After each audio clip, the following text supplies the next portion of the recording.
Haleluya, kita akan melanjutkan pengajaran ya. Kita sudah sampai di dalam kitab Keluaran pasal ke-14. Kita akan baca dari ayat 1 sampai 12 ya. Memang panjang, cuman supaya lebih mengerti jalan ceritanya. Keluaran 14 ayat 1 sampai ke 12.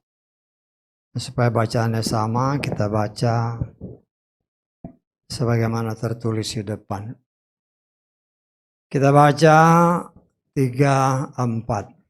Berfirmanlah Yahweh kepada Moshe dengan mengatakan, katakanlah kepada Bani Israel agar mereka kembali dan berkemah di depan Pi Hahirot, di antara Migdol dan laut itu, di depan Baal Sevon.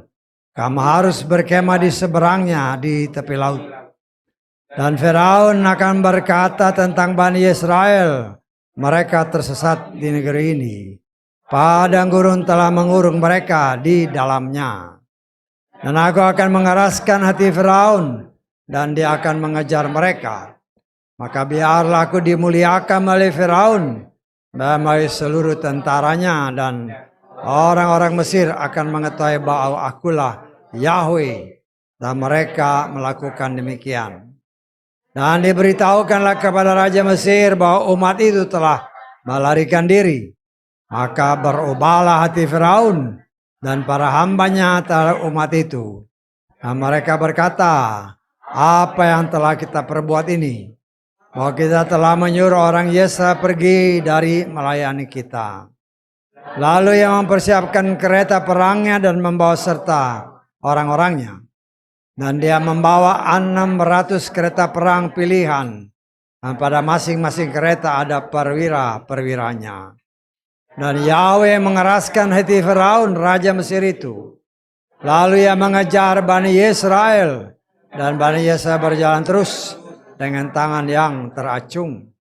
Dan orang-orang Mesir mengejar mereka. Dan seluruh kuda kereta perang Firaun. Dan orang-orang berkuda serta tentara menyusul mereka yang sedang berkemah di tepi laut dekat Pi Hahirot di depan Baal Sevon. Adapun Firaun semakin mendekat, ketika Bani Israel mengangkat mata mereka, maka tampaklah orang-orang Mesir sedang menyusul di belakang mereka. Lalu mereka merasa sangat ketakutan dan berserulah Bani Israel kepada Yahweh. Mereka berkata kepada Moshe, apakah karena tidak ada kuburan di Mesir, sehingga engkau membawa kami untuk mati di padang gurun ini? Apakah ini yang telah engkau perbuat bagi kami dengan bawa kami keluar dari Mesir? Bukankah perkataan ini yang sudah kami katakan kepadamu waktu di Mesir dengan mengatakan, berhentilah mengganggu kami dan biarlah kami melayani orang-orang Mesir. Sebab lebih baik bagi kami melayani orang Mesir daripada mati di padang gurun. Amin. Silakan duduk. Puji Bapa Yahweh, kita mengucap syukur oleh kemurahan Tuhan. Kita boleh belajar mengenai orang pilihan Tuhan melalui firman-Nya tentang riwayat ya. Bangsa pilihan Tuhan. Kita mengucap syukur adalah kemurahan Tuhan dan saya percaya kehendak Tuhan. Untuk kita belajar bagaimana dahulu orang-orang pilihan Tuhan hidup dan berjalan. Ya, bukan jalan yang mulus, tetapi penuh dengan berbagai macam rintangan dan permasalahan dalam kehidupan. Sehingga itu pun sebagai suatu pengajaran bagi kita. Orang-orang pilihan yang hidup pada zaman akhir sesuai dengan apa yang dikatakan di dalam kitab 1 Korintus 10 bahwa semua yang tertulis itu berguna sebagai pengajaran bagi kita yang hidup pada akhir zaman ya. Kita sudah belajar minggu lalu betapa Tuhan sangat luar biasa dengan caranya mereka dibebaskan dari cengkeraman si Firaun, Mesir, bangsa Mesir, yang sudah merasa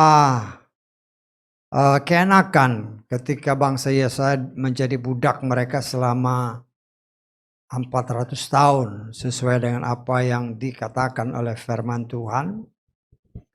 Sehingga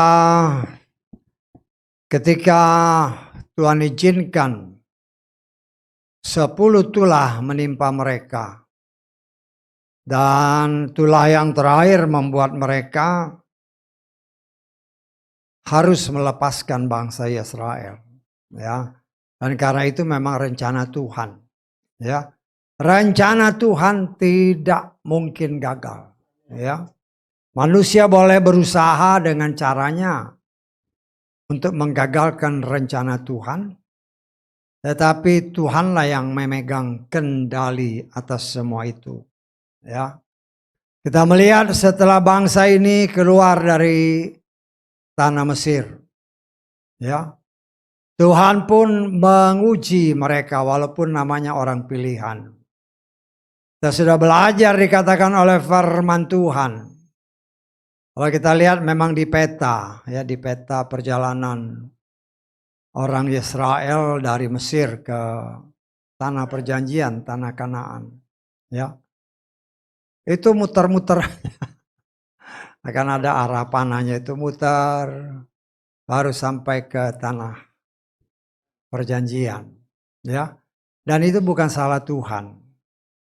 Itu adalah salah manusia sendiri yang tidak percaya akan firman Tuhan, ya. Nah, disinilah kita melihat walaupun sudah lepas dari cengkeraman perbudakan di Mesir, Tuhan sendiri menguji mereka terlebih dahulu. Sehingga Tuhan tidak membawa mereka langsung lurus ke tanah Kanaan, tetapi dibawanya memutar dalam proses, ya. Dan di situ kita melihat memang Tuhan izinkan demikian. Ketika mereka sudah jauh, mereka juga membawa semua harta milik mereka. Karena berdasarkan firman Tuhan, mereka juga membawa barang-barang mereka, ya, termasuk ternak-ternak mereka, ya, sebagaimana yang sudah dikatakan oleh firman Tuhan. Dan kita bisa membayangkan, ya, membayangkan kalau sekian banyak manusia ditambah dengan binatang peliharaan, ya, jalan mereka tidak mungkin cepat, ya, tetapi ya lambat. Mungkin kalau kita coba menghitung dengan kilometer per jamnya, mungkin cuman ya manusia normal. Kalau jalan biasa, dalam perhitungan yang biasa dipakai adalah 1 jam itu sekitar 5 kilometer. Ya, tapi itu jalan biasa. Tetapi kalau jalan dengan pakai binatang, dengan pakai kereta-kereta, ya keretanya kan bukan melalui jalan yang mulus, tetapi melalui jalan tanah yang berbagai macam bentuk kondisinya, juga membawa anak-anak yang besar yang kecil. Jadi kita bisa menafsirkan kalau dengan semua itu bisa aja 1 jam perjalanan, itu hanya separuh dari 5 kilometer. Mungkin 2-3 kilometer per jam, ya. Sehingga kita melihat memang cukup lambat mereka berjalan. Karena manusianya banyak, binatangnya banyak, dan orangnya juga macam-macam, kan. Walaupun tidak disebutkan, ada juga mungkin orang yang sakit, orang yang lumpuh, orang yang harus ditopang dengan tandu dan sebagainya. Ya, kita bisa menafsirkan seperti itu. Jadi kalau dikatakan jalannya 1 kilometer mungkin cuma 1 jam 3 kilometer, ya wajar-wajar aja. Ya. Karena memang kalau perhitungan sekarang ini kan kalau kita jalan santai, ya 1 jam itu cuma 5 kilo. Ya. Tapi kalau jalan dengan seperti yang saya katakan tadi ya bisa 1 jam cuma sekitar 3 kilo. Nah, kita melihat di sini setelah dalam perjalanan. Karena dengan terpaksa atau dipaksa oleh Tuhan, Firaun dan bangsa Mesir, para pembesarnya, dan semua rakyatnya mengusir bangsa ini, ya, menyuruh mereka pergi karena mereka ketakutan. Dengan musibah itulah yang begitu dahsyat terjadi atas setiap keluarga bangsa Mesir. Kematian di mana-mana. Sehingga itu yang menggentarkan mereka. Sehingga mereka mengusir bangsa ini. Nah, ketika mereka mengusir bangsa ini sesuai firman Tuhan. Ketika mereka orang-orang Yesaya meminta barang-barang berharga. Mereka dengan rela memberikan. Supaya bangsa ini cepat pergi. Tetapi disitulah kita melihat ketika mereka sudah jauh keluar. Ya. Sudah jauh keluar ya memang tidak disebut beberapa kilometer. Ya. Tapi kalau kita lihat dari tempat mereka Ramses ke Sukot itu, ke daerah Pihahirot itu, ya mungkin nggak sampai 50 kilo ya. Belum sampai 50 kilometer. Kalau kita coba lihat dari peta yang ada. Ya. Tapi ya wajar aja. Ya. Kalau 1 jam cuma 3 kilometer, ya. Kemudian mereka jalan itu siang malam ya. Siang malam karena saya menafsirkan. Karena ada tiang awan dan tiang api dari Bapa Yahweh. Dan saya pun percaya ada kekuatan yang dari Bapa Yahweh. Maka mereka mampu berjalan selama beberapa jam. Mungkin sehari semalam mereka jalan. Ya. Dan kita melihat di sini ya kalau dibilang sekitar 50 km ya wajar aja, berarti sudah beberapa hari mereka berjalan. Mungkin 1-2 hari mereka jalan ya berarti kurang dari 50 kilo lah ya. Nah di sini kita melihat ya Tuhan membuat Firaun bersama dengan stafnya seolah-olah tersadar ya dari mimpi buruk kejadian yang menimpa mereka. Mereka tersadar seolah-olah ya. Kemudian mengingat bahkan menyesali kenapa sampai mereka membiarkan bangsa Israel keluar bebas ya, dibebaskan dari tanah perbudakan. Tetapi kita melihat dari cerita yang tadi kita baca. Jelas dikatakan oleh firman Tuhan. Bahwa Bapa Yahweh memerintahkan kepada Moshe. Untuk membawa bangsa ini kembali. Ya, mungkin sudah berjalan beberapa kilometer. Kembali lagi. Ke jalan yang dekat dengan pantai. Ya. Pantai memang di sini tidak disebutkan ya. Hanya disebutkan kalau di dalam terjemahan Lukas dikatakan antara Migdol dan Laut Suf. Kalau di sini kan hanya laut ya kalau saya nggak salah ya. Tetapi disitulah kita melihat ya. Tentunya menjadi pertanyaan karena memang Tuhan bilang dikatakan oleh firman Tuhan bahwa Bapa Yahweh memang mengeraskan hati Firaun. Sehingga ya seolah-olah menyesal karena membebaskan bangsa Israel ya dari perbudakan. Dan ini tentunya membuat dengan cara Tuhan ya. Karena dia berkata, aku kata firman Tuhan, Bapa Yahweh akan mengeraskan hati Firaun. Sehingga ia akan mengejar mereka bangsa Israel ini. Supaya aku atau Bapa Yahweh dimuliakan di atas Firaun. Ingat ya. Moshe tidak tahu apa yang dikatakan Bapa Yahweh kepada leluhurnya Bapa Abraham. Dan Bapa Abraham itu sudah hidup sebelum Moshe lebih dari 400 tahun yang lalu. Ya mungkin sekitar 500 tahun. Kenapa saya bilang 500 tahun? Karena ketika Yakub masuk dengan keluarganya yang berjumlah sekitar 70 orang, ya. Kemudian kan masih zamannya si Yusuf, sehingga belum ada perbudakan. Setelah beberapa tahun baru terjadi perbudakan 400 tahun.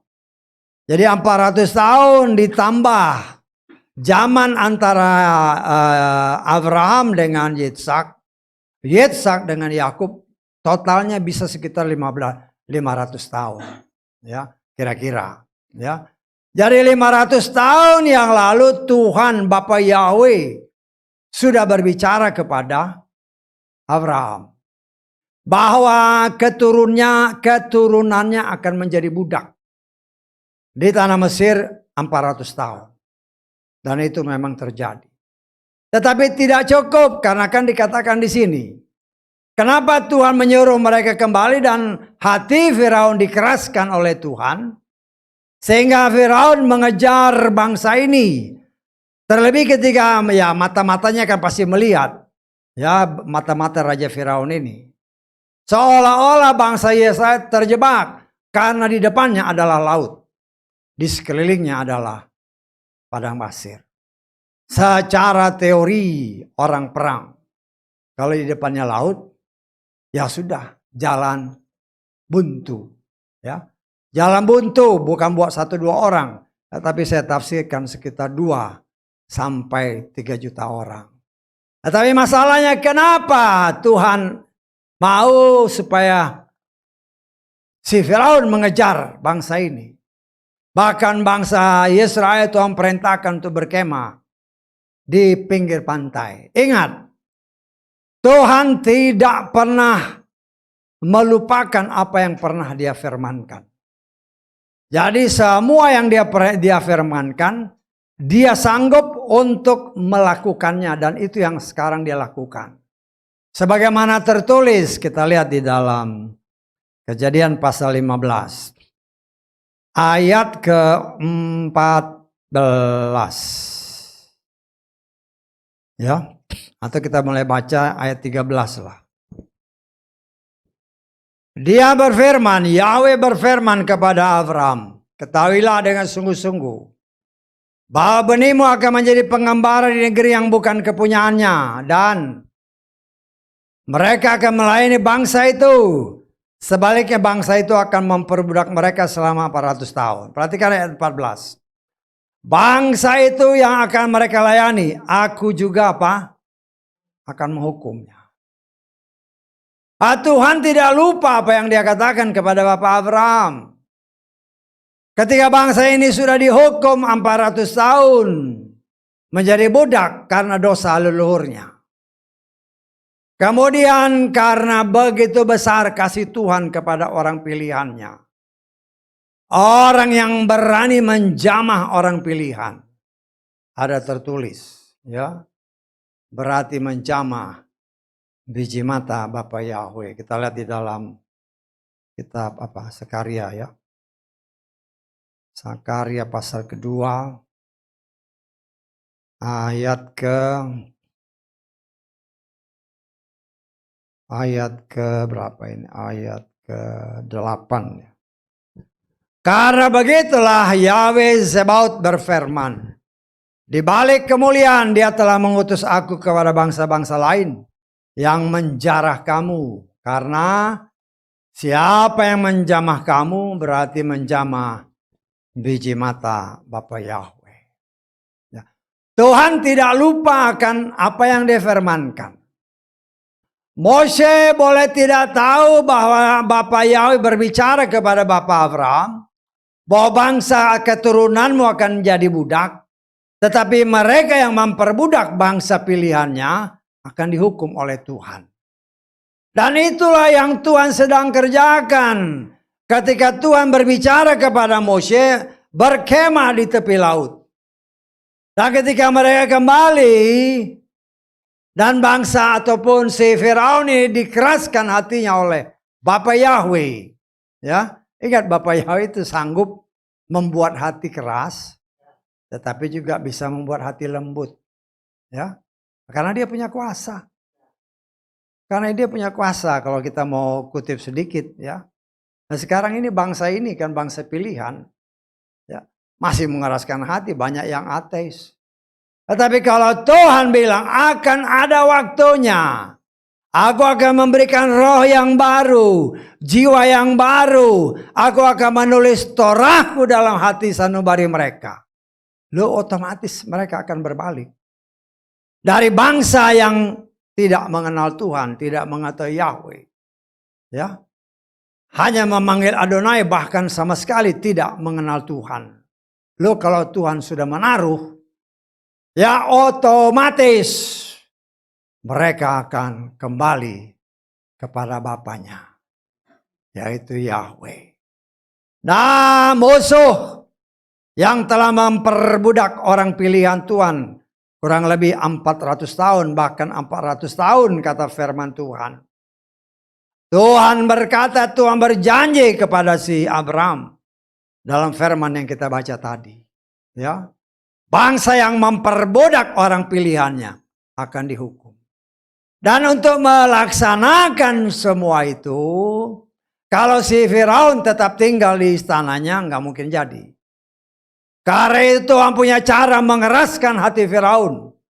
Ya, mungkin anak buah dia pakai anak buahnya untuk memanas-manasi Firaun. Sehingga Firaun bertindak, ayo siapkan diri, kita kejar bangsa ini. Ya, supaya mereka kembali atau bahkan mungkin kita binasakan mereka di padang gurun sana. Lah itu semua adalah rencana Tuhan.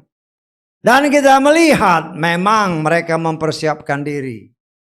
Mereka mengejar bangsa Israel. Ya. Dan kita melihat saudaraku yang dikasih oleh Bapa Yahweh. Firaun dengan bala tentara yang komplit. Mereka mengejar, ya otomatis. Kalau orang yang jalannya 1 jam cuma 3 kilometer. Terus dikejar sama orang yang pakai kuda yang memang siap dipakai untuk bertempur.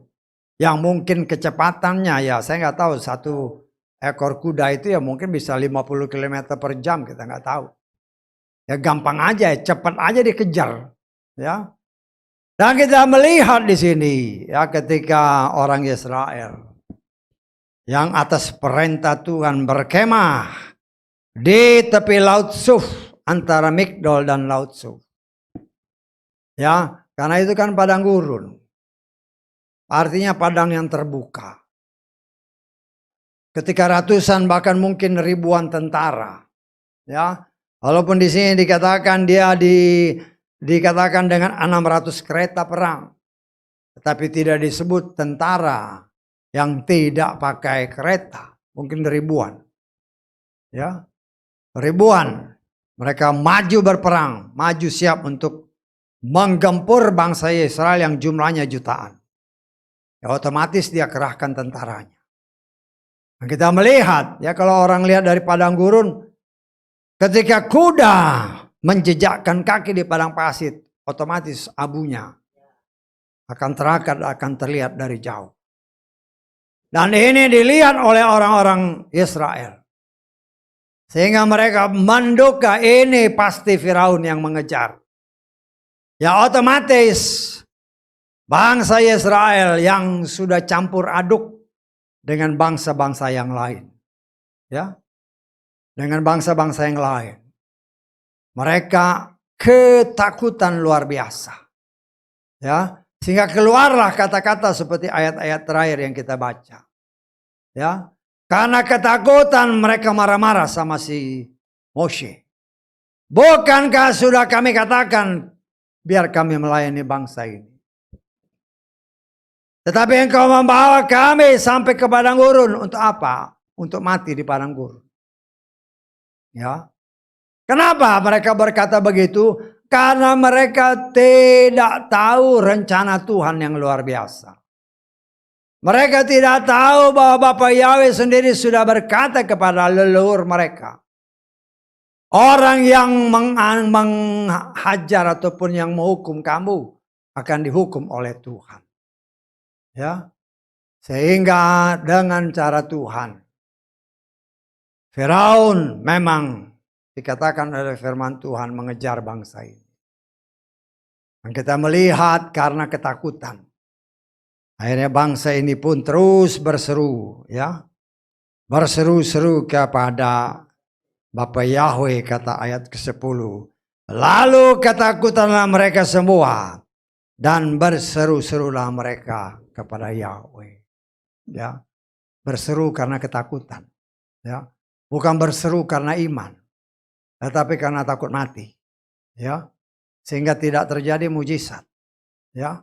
Bahkan mengomel, mengumpat nabi besar mereka, yaitu si Moshe. Nah, kita melihat di sini, ya, di dalam ayat-ayat selanjutnya yang kita bisa lihat, Moshe coba menenangkan bangsa ini.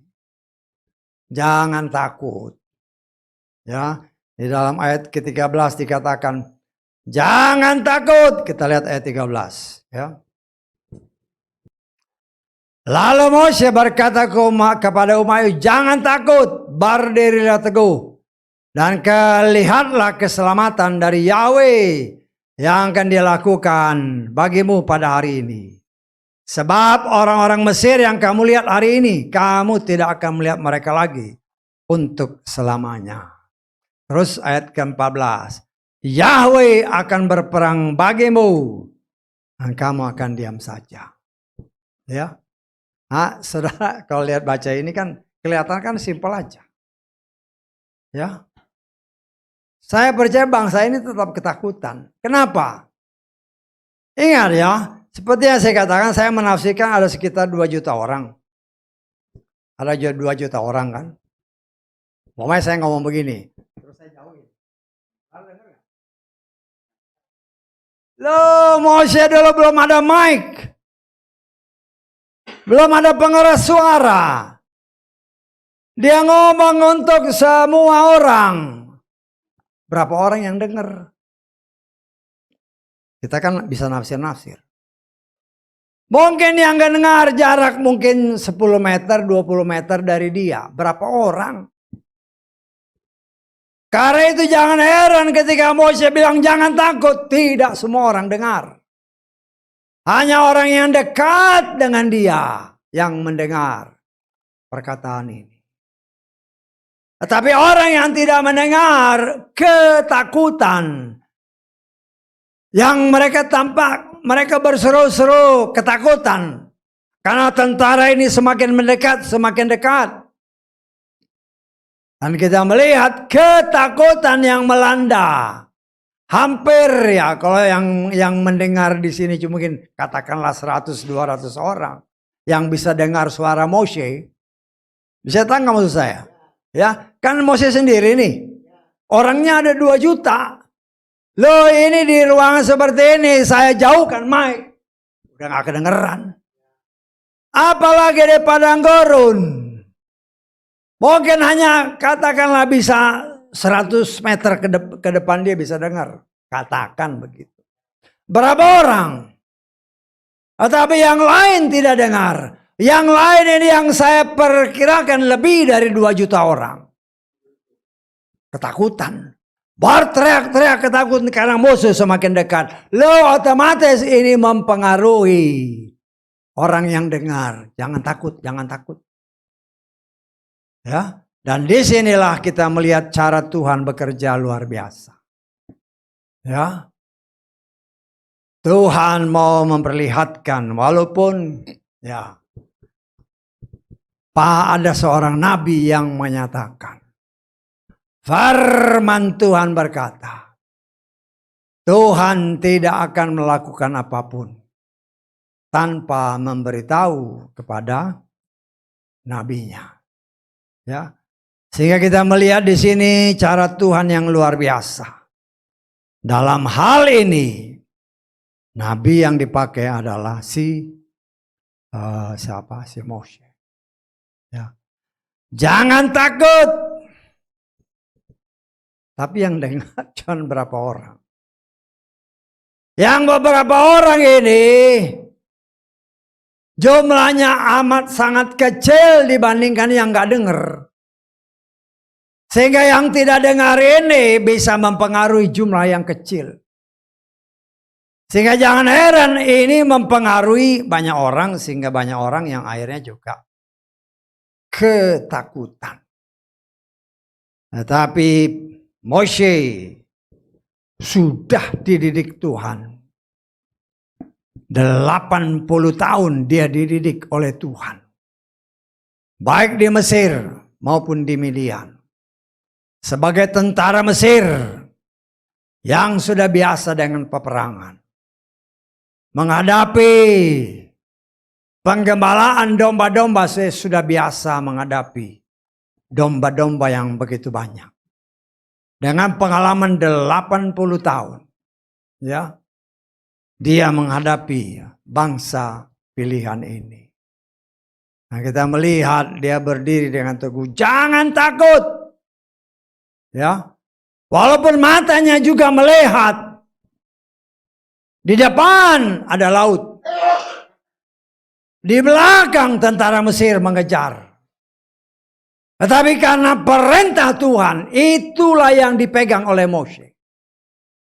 Moshe sudah melihat dengan mata sendiri.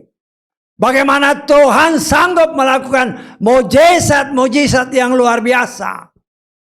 Selama dia bergaul dengan Tuhan, melihat tulah-tulah yang Tuhan turunkan. Tuhan kasih lihat bahwa Bapa Yahweh sanggup melakukan apapun untuk membela orang pilihannya. Dan itu menjadi pegangan hidup daripada Moshe. Sehingga dia tidak gentar. Walaupun jutaan orang, ya saudara bisa bayangkan.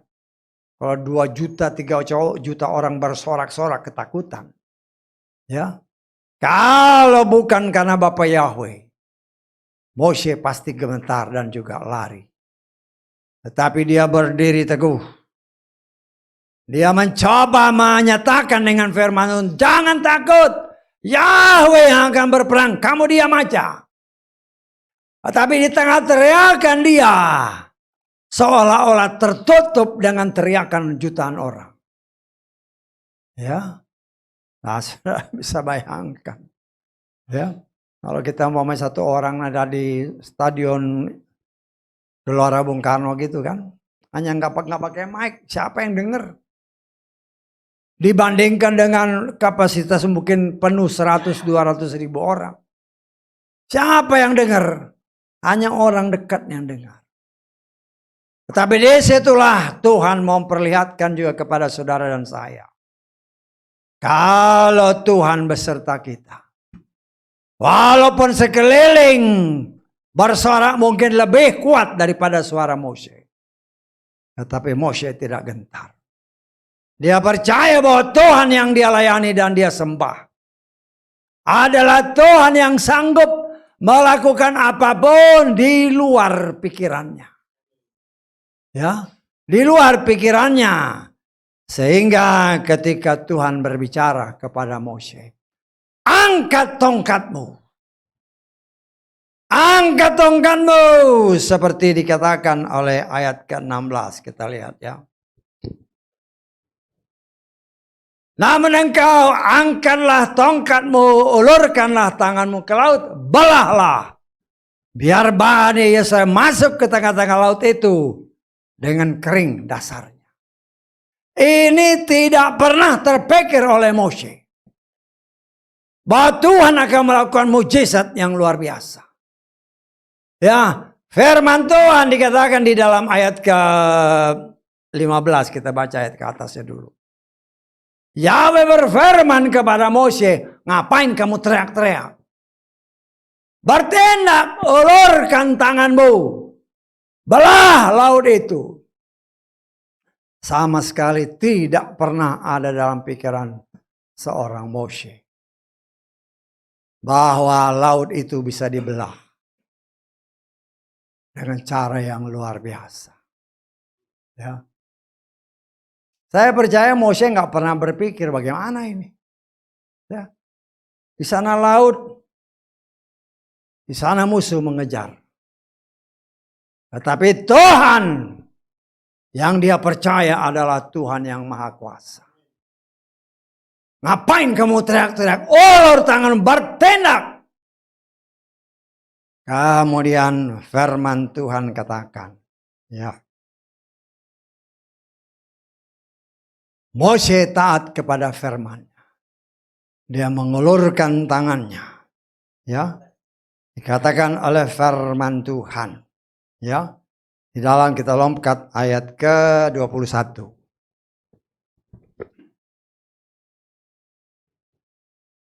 Lalu Mose mengulurkan tangannya ke atas laut dan Yahweh menguakkan air laut itu dengan perantaraan angin timur yang kuat semalam-malaman. Dan dia membuat laut itu menjadi tanah kering dan air itu terbelah. Ya, ada buku yang terbit belakang. Oh, itu bukan hanya 1, tapi 12. Pikiran ngawur aja. Ya, 12 kenapa 12? Ya, kan suku Israel ada 12. Memangnya cuma bangsa Israel. Tapi banyak orang yang menerima aja.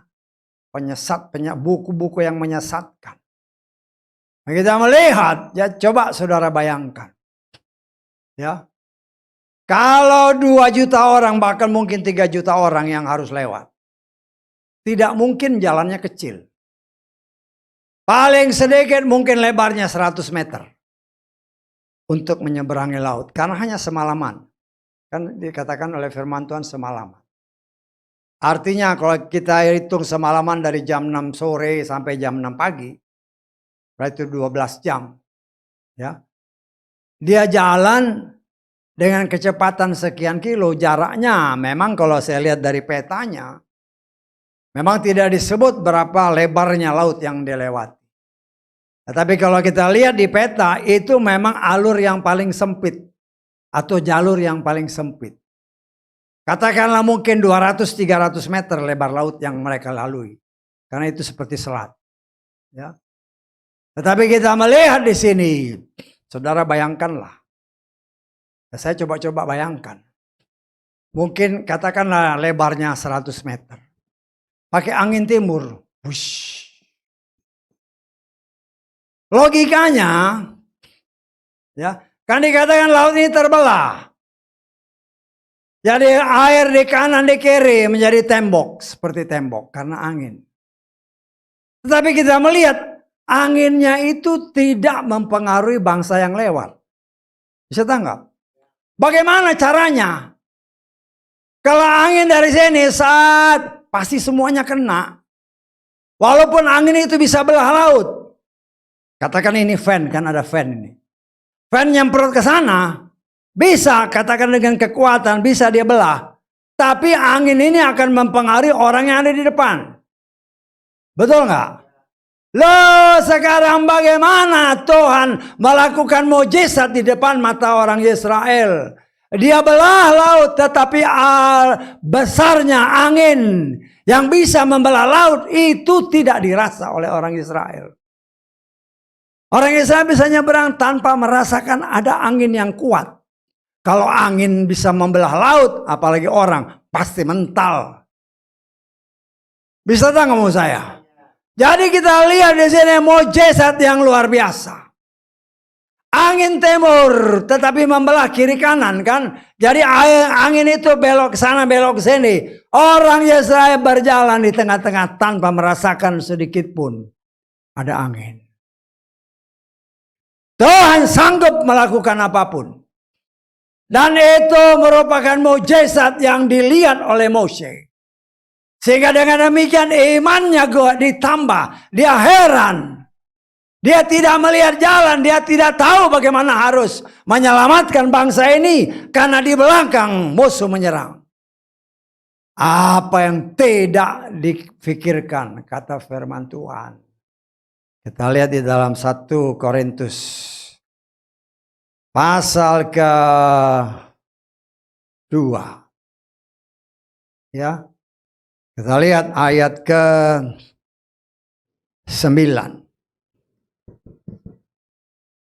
Tetapi sebagaimana tertulis, apa yang mata belum pernah melihat, telinga belum pernah mendengar, serta belum pernah timbul dalam hati manusia.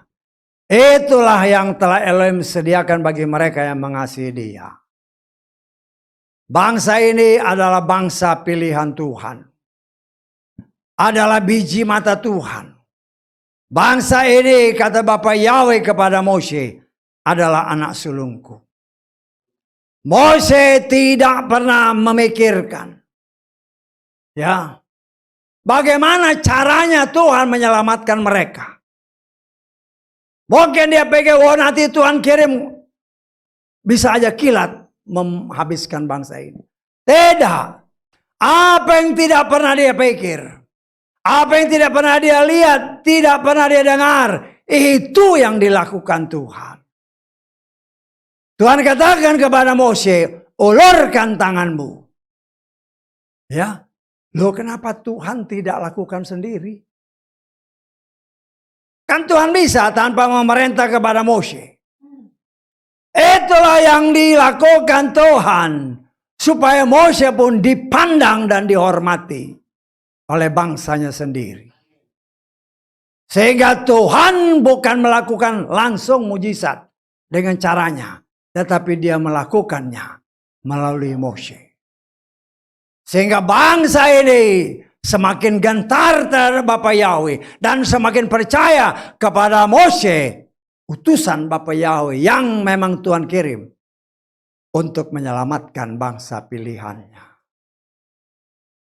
Saudaraku yang dikasihi oleh Bapa Yahweh, ya, laut terbelah, semua pasti kaget. Mose saya percaya dia juga kaget, walaupun dia bisa begini.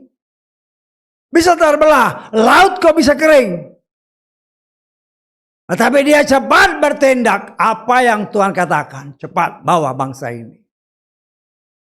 Dan kita melihat karena Tuhan memang sesuai dengan apa yang dia katakan. Dia janjikan kepada Bapak Abraham, aku akan menghukum bangsa yang yang memperbudak bangsa pilihanku. Dan itu dia lakukan. Ya, dengan caranya. Di luar pikiran siapapun. Apa yang tidak pernah dipikir. Apa yang tidak pernah dilihat. Apa yang tidak pernah didengar. Itu yang dilakukan Tuhan. Untuk menyelamatkan orang pilihannya. Dan kita melihat ketika tadinya nggak ada jalan. Ketika Tuhan memerintahkan utusannya belah, Tuhan buka jalan. Tuhan buka jalan dengan caranya yang tidak bisa kita pikirkan. Ya, tetapi apa yang dikatakan dalam kitab 1 Korintus itu suatu bukti. Dan saya percaya itulah salah satu mujizat besar yang Tuhan kerjakan kepada manusia melalui orang pilihannya. Dan kita melihat ketika bangsa ini memasuki laut yang sudah dikeringkan oleh Tuhan. Ya, Tuhan mengeraskan hati Firaun. Sehingga mereka mengejar terus sampai mereka juga ikut masuk ke laut. Ya, mereka juga ikut masuk ke laut. Ya mungkin dia juga heran kan. Ya. Dan ketika Tuhan melihat bahwa bangsa ini atau si Firaun ini semakin mendekat, kata firman Tuhan.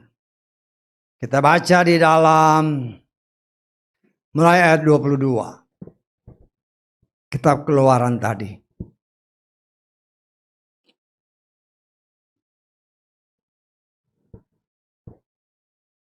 Keluaran 14 ayat 22. Masuklah Bani Israel ke tengah-tengah laut di atas tanah kering. Dan air itulah tembok. Terus.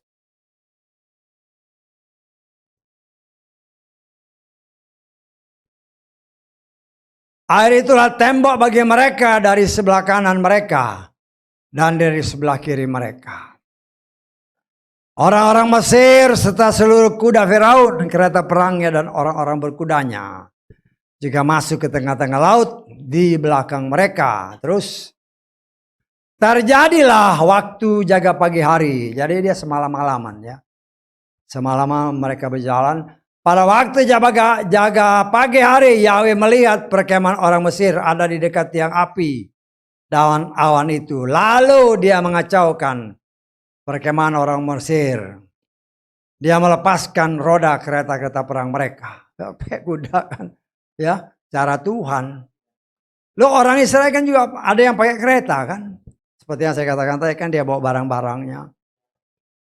Tenang jalan. Tapi begitu lawannya masuk, rodanya dilepas sama Tuhan. Dengan cara Tuhan. Ya. Mereka membuat mereka sulit mengendarainya. Maka orang-orang Mesir berkata, biarlah aku melarikan diri dari hadapan orang-orang Israel. Karena apa? Yahweh lah yang berperang bagi mereka melawan orang-orang Mesir. Kemudian Yahweh berfirman kepada Mose, ulurkanlah tanganmu ke atas laut. Biarlah air itu berbalik atas orang-orang Mesir, atas kereta perangnya, atas orang-orang berkudanya. Mose mengulurkan tangan ke atas laut dan berbaliklah air itu seperti semula. Menjelang pagi hari dan orang-orang Mesir yang beralian saling menyongsong air itu. Yahweh menenggelamkan orang-orang Mesir itu di tengah-tengah laut. Ya, kita melihat kalau kita lihat kita balik kembali di ayat ke-20 ya, ayat ke-19 mulai. 19:20 kita baca.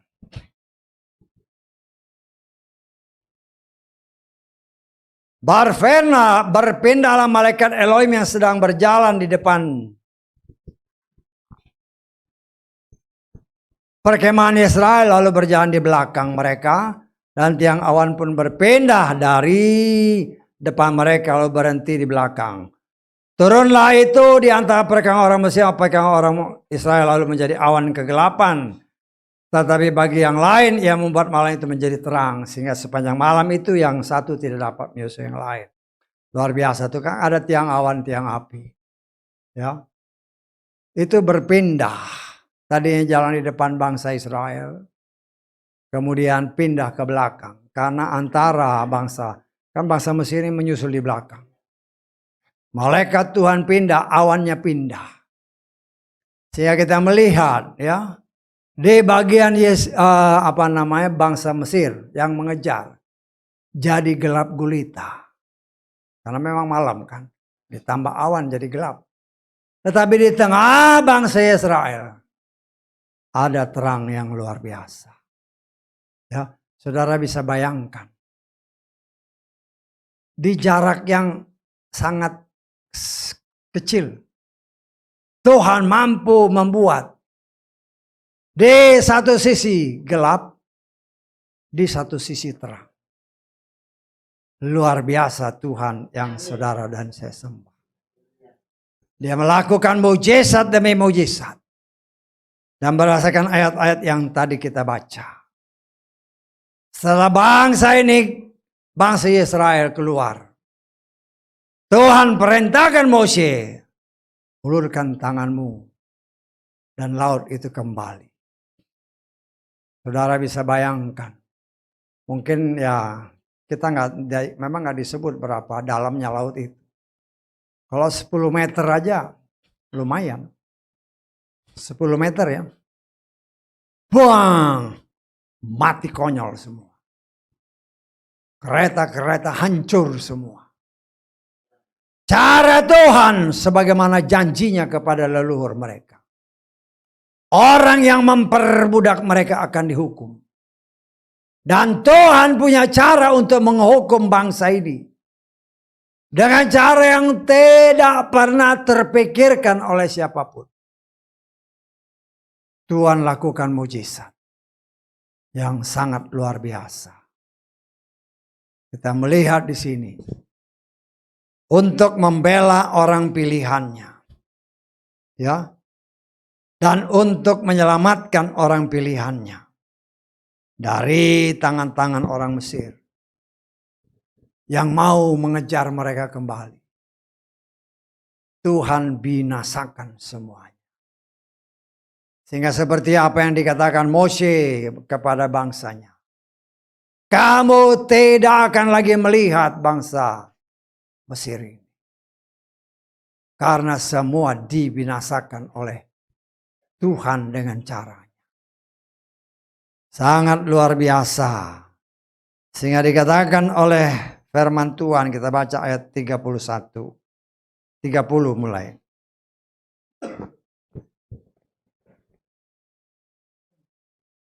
Demikianlah Yahweh pada hari itu telah menyelamatkan orang-orang Israel dari tangan orang-orang Mesir. Orang-orang Israel melihat orang-orang Mesir mati di tepi laut itu. Dan orang-orang Israel melihat betapa dahsyat perbuatan yang telah Yahweh lakukan terhadap orang Mesir. Perhatikan ayat ini. Maka takutlah umat itu akan Yahweh dan mereka percaya kepada Yahweh dan kepada Mose hambanya. Ya. Kalau Tuhan sendiri yang lakukan belah, mereka tidak akan menghormati Mose. Tetapi Tuhan perintahkan kepada ulurkan tanganmu. Tuhan mau menaikkan wibawa Mose di tengah orang pilihan.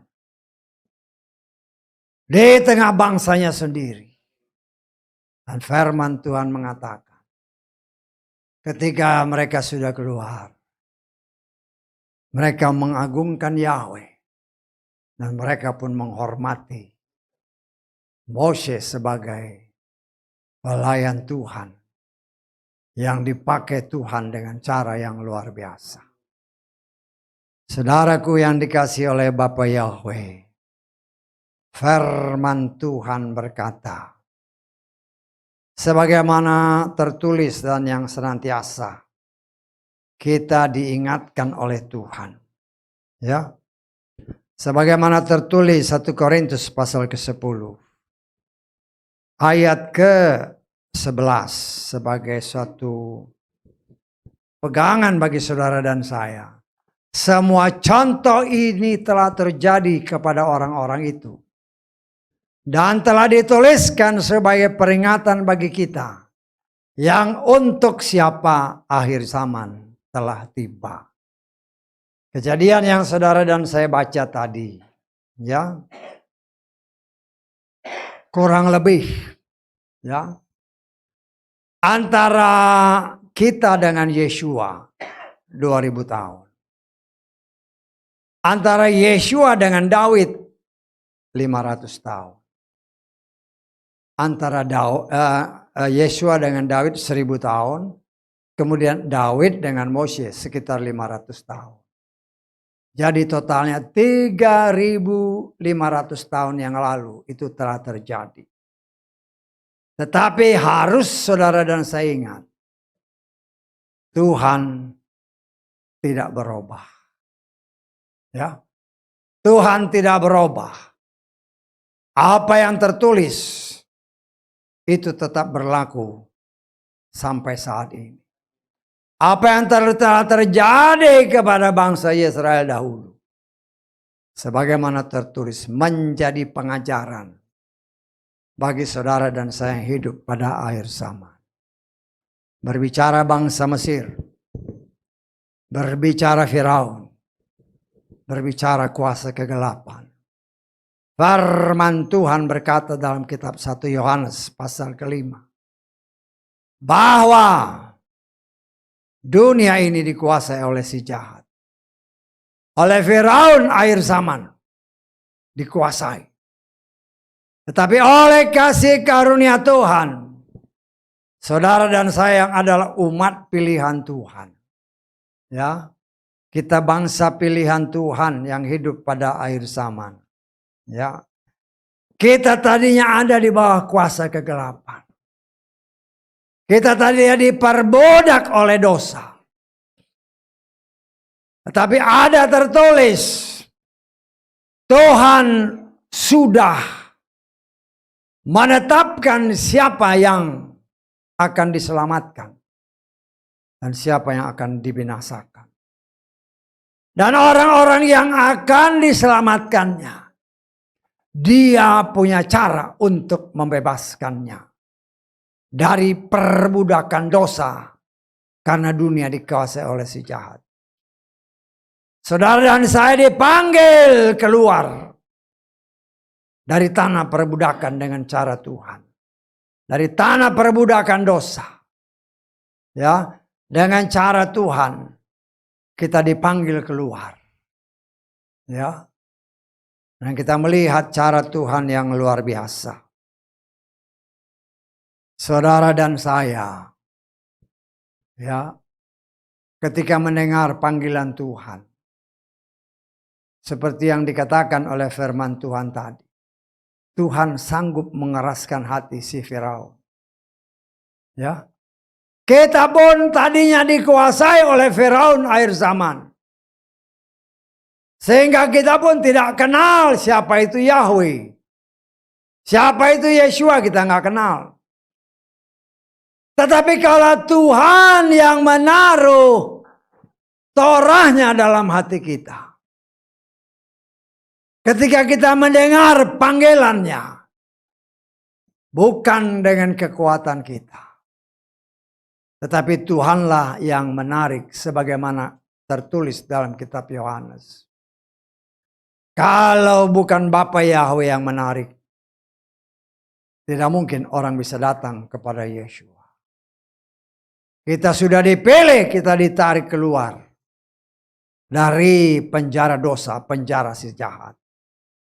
Ya, tetapi ingat seperti yang dikatakan tadi. Firaun tidak senang. Budaknya lari, budaknya pergi. Setan juga tidak senang. Kalau orang yang tadinya diperbudak oleh dia. Dibebaskan dengan cara dan kekuatan Tuhan. Karena itu setan juga berusaha mengejar kembali. Karena itu jangan heran. Ya. Kalau pertobatan orang yang dipilihnya itu tidak sungguh-sungguh. Tetapi hanya ikut-ikutan. Bisa terkejar dengan si Firaun, bisa terkejar dengan si setan. Ditarik kembali untuk diperbudak. Tetapi apabila kita sungguh-sungguh bertobat, walaupun kita dalam pertobatan yang masih sangat baru. Sebagaimana bangsa Israel, mereka baru keluar dari tanah Mesir. Ketakutan terhadap si Firaun memang masih menguasai mereka. Sehingga ketika Firaun mengejar mereka ketakutan. Tetapi firman Tuhan menyatakan. Berseru-serulah mereka kepada siapa? Kepada Yahweh. Itu yang paling penting. Sebagaimana tertulis. Ketika Firaun semakin mendekat, kata ayat 10.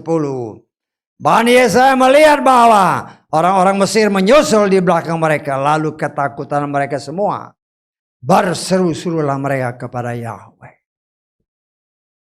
Orang yang baru-baru bertobat. Masih dikejar oleh si setan. Coba untuk dipengaruhi, ditarik kembali dengan caranya. Dengan mencoba menakut-nakuti.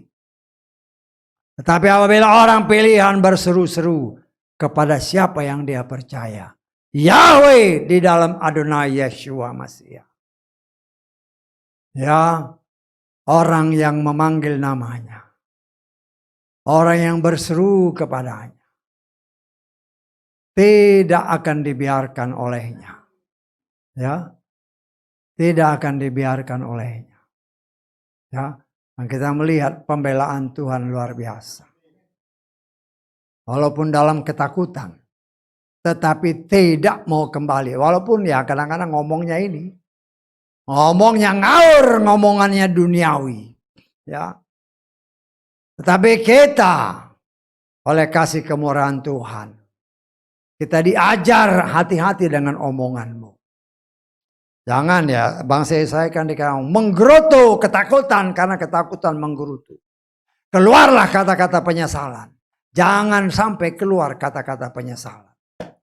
Karena itu bagian proses bagi orang pilihan Tuhan yang sudah dibebaskan dari tanah Mesir, yang sudah dibebaskan dari tanah perbudakan untuk menuju ke tanah perjanjian. Tuhan menyaringnya. Kita sudah belajar beberapa waktu yang lalu. Saudara dan saya adalah biji-biji gandum yang menjadi pilihan. Untuk menjadi roti harus ditombok halus. Kemudian disaring. Penyaringan-penyaringan inilah yang sedang Tuhan kerjakan. Besar diameter saringan itu kan, saudara ya. Ibu-ibu tahulah kalau saringan itu kan. Ya. Yang besar-besar ya dipisahin dulu, ditumbuk lagi. Itulah yang terjadi dalam kehidupan kita orang-orang percaya. Firman Tuhan yang bagaikan palu godam terus menerus menghancurkan kita, menghaluskan kita sampai halus. Karena Tuhan sedang membentuk kita. Itulah yang terjadi kepada orang Israel. Ya, dan Tuhan izinkan. Mereka ya kelihatannya ketakutan. Kelihatannya bingung. Tetapi Tuhan kasih lihat. Orang pilihan gak tahu jalan keluar. Taunya hanya berseru-seru. Apa yang tidak pernah terpikir. Apa yang tidak pernah dilihat. Apa yang tidak pernah timbul dalam hati. Ya, apalagi kalau lagi ketakutan kan. Aduh, jalan buntu. Aku udah mumpet nih. Udah gak tahu lagi bikin apa. Memang kita tidak tahu, kita sudah terjepit. Tetapi Tuhan tahu. Tuhan tahu bagaimana menyelamatkan orang pilihannya. Dari segala macam tantangan dan pencobaan yang Tuhan izinkan terjadi dalam hidup kita. Sebagaimana tertulis 2 Petrus pasal kedua. Ayat ke-9.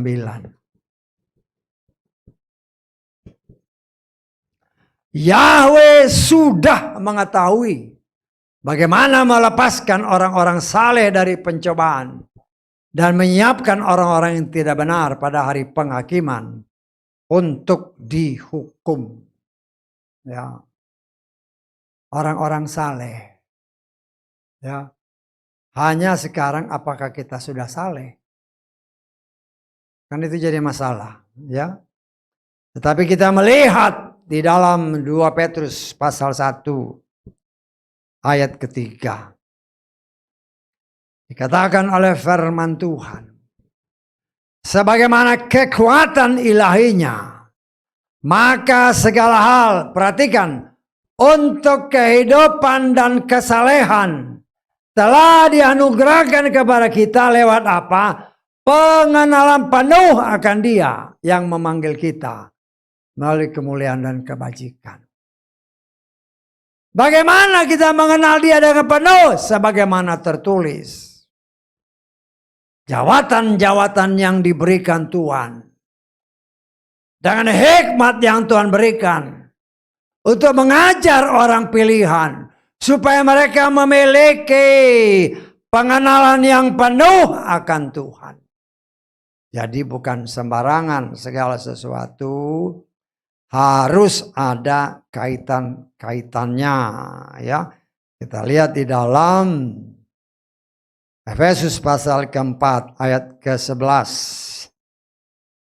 sampai ke-13. Sesungguhnya Dia, Yahweh sendiri telah memberikan rasul-rasul, nabi-nabi, penginjil-penginjil, gembala-gembala, pengajar-pengajar, perhatikan. Untuk perlengkapan orang-orang kudus dalam pekerjaan pelayanan. Bagi pembangunan tubuh Masya, perhatikan. Hingga kita semua dapat tiba pada kesatu iman. Dan apa? Pengenalan penuh akan Putra Elohim. Sebagai manusia sempurna.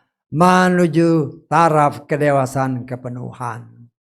Kalau kita mengenal Dia dengan penuh dan benar. Sebagaimana tertulis dalam kitab Efesus.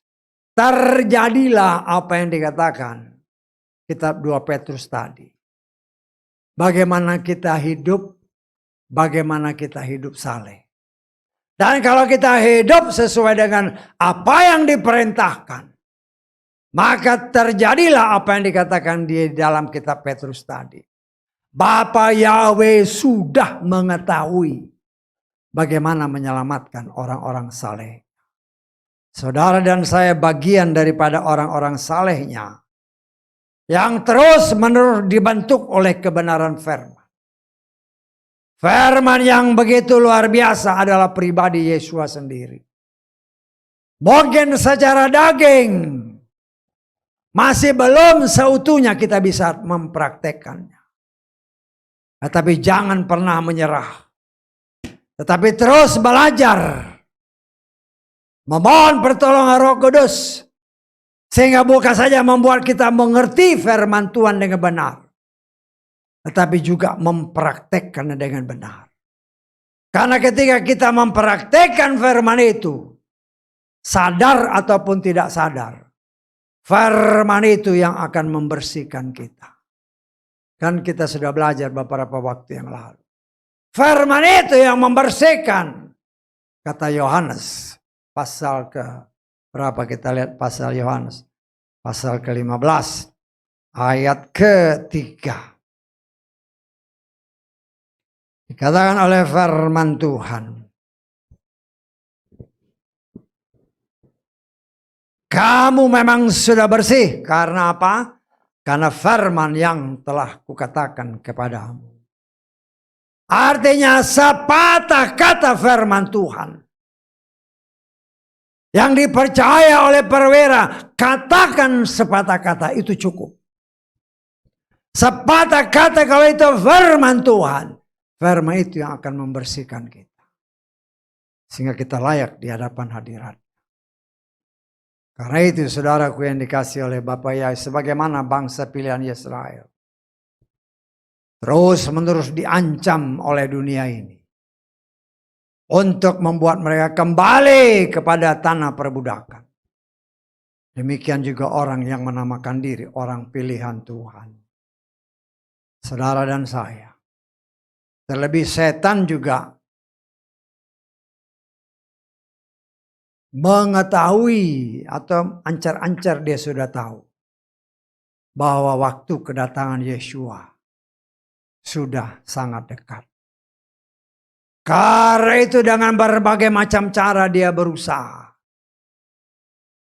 Untuk menarik apabila mungkin orang pilihan Tuhan. Kembali ke dalam cengkeraman.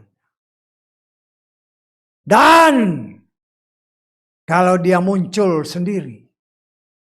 Orang langsung mundur.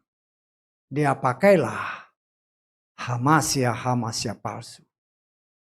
Pelayan-pelayan palsu yang dimunculkan dari kalangan orang yang menamakan diri orang pilihan Tuhan.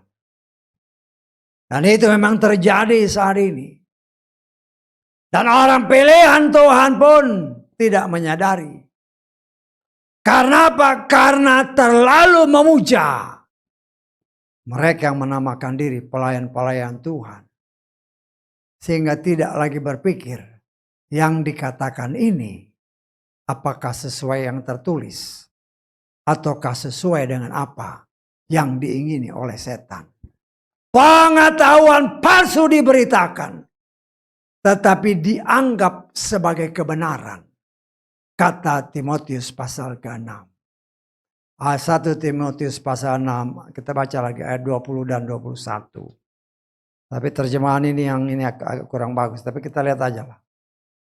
1 Timotius pasal ke-6 ayat 20. 21. Hai Timotius, jagalah apa yang telah dipercayakan. Seraya menghindari percakapan kosong yang duniawi. Dan pertentangan mengenai pengetahuan yang tergolong palsu. Tergolong palsu tetapi mengakuinya. Sehingga beberapa orang telah menyimpang dari iman. Ya. Tapi banyak orang yang tidak bisa membedakan. Ini palsu atau ini benar? Emas yang palsu atau emas yang imitasi? Kenyataan membuktikan yang imitasi lebih strong, lebih apa? Lebih kelihatannya lebih gemerlap. Loh itulah yang dipilih orang. Ya. Sehingga tidak lagi bisa membedakan ini palsu atau ini benar. Justru yang palsu dianggap benar. Akhirnya imannya melenceng dan itu sedang terjadi. Saya katakan itu sedang terjadi. Ya. 3 roh najis yang Tuhan nyatakan melalui pelayannya Rasul Yohanes. Ada roh Nikolaus, ada roh Bileam, dan ada roh Isabel. Ya, kalau kita tidak hati-hati, asal main caplok aja, makan langsung telan. Tidak dikunyah, tidak diteliti, tidak diobservasi. Nah, bisa sakit perut. Karena itu saudaraku yang dikasih oleh Bapak Yahweh.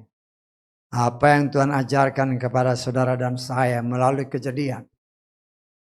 Bangsa Israel melihat mujizat yang luar biasa. Ya. Mujizat yang luar biasa.